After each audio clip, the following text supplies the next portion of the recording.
Hey, check this out.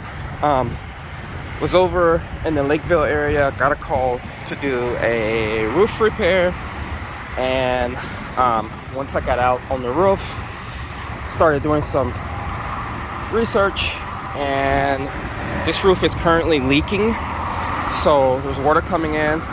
Come to find out, this roof does have some wind damage and also some hail damage. Kind of see some shingle here missing.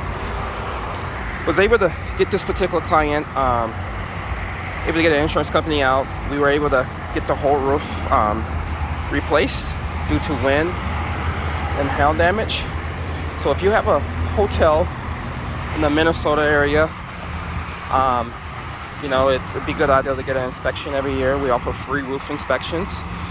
Please give me a call at 651-703-2336. Also click on the link in the description to get to my website, to reach out to me and to set up a free inspection.